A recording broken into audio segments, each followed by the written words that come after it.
అందరికీ నమస్కారం. ఈ speed Tamil Nadu state board of technical education conduct చేసినటువంటి ఎగ్జామినేషను ఆగస్ట్ 2007లో కండక్ట్ చేశారు. 5 seconds start. Mister speaker sir, I thank you for giving me an opportunity to say a few words during the discussion on the governor's address. I think you will agree with me when I say that it will be better if the governor's address gives information about the achievements already made, promises given from time to time, and the extent to which they have been fulfilled. If that is done, it will be useful for us to assess the performance of the government. The government have given some more promises now, and I do not know how far they will be carried out. As far as the promises are concerned, I have no doubt that they are good and necessary. It is mentioned in the address that the food situation in the state is now satisfactory. I agree with it, but at that same time, I would suggest that grains and pulses also may be supplied through fair price shops. In this connection, I request the government to take necessary steps to fix a fair price for paddy and wheat. As regards the mass rapid transit system, I think it is necessary for this city.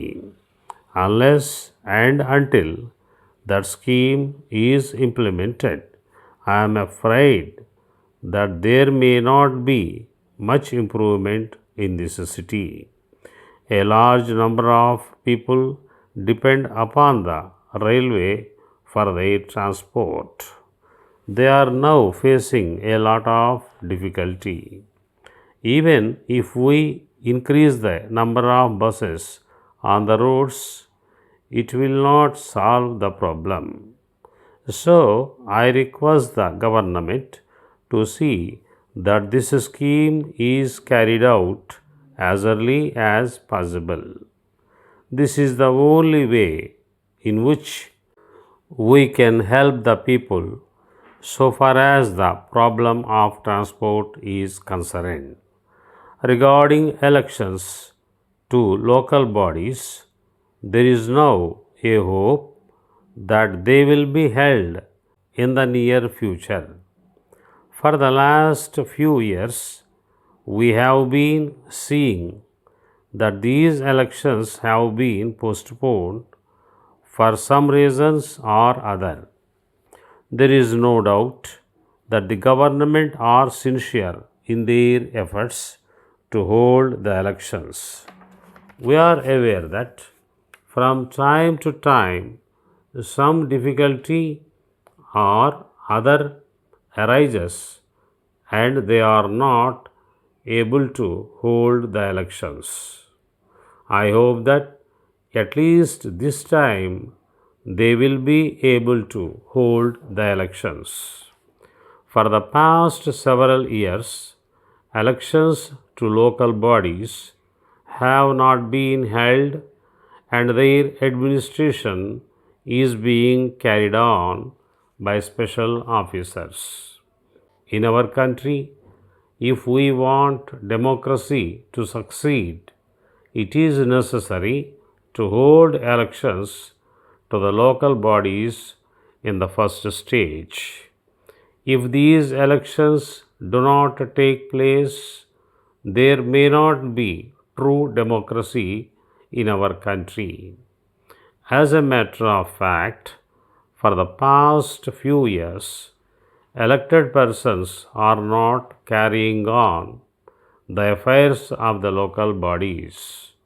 I request the government to see that the elections are held at an early date. Only then we will certainly know where we stand, and the affairs of the people will be conducted by the people. Letter from Ganesh and Company, Lucknow, to Messrs. Balaji and Company, Agra. Dear sirs, we thank you for informing us of the real cause of your silence for a long time. In our letter, we suggested that you might act as our sole agents at Agra, but you were willing to take up only an ordinary agency in view of the fact that you could not promise us a guaranteed sales. On account of this, we were left free to supply our goods to other booksellers in your city. But so far as we are concerned, we would like you to take up our sole agency plan, and we are willing to offer it to you even now with the condition of guaranteed sale. If you accept our offer, we shall be glad to stop the supply of our publications to other booksellers in your city, and we shall forward their orders to you. In this connection, we would like to inform you that the demand for our publications in your city is rapidly increasing every month. In these circumstances, we hope and trust that you will accept our offer at an early date. Yours faithfully,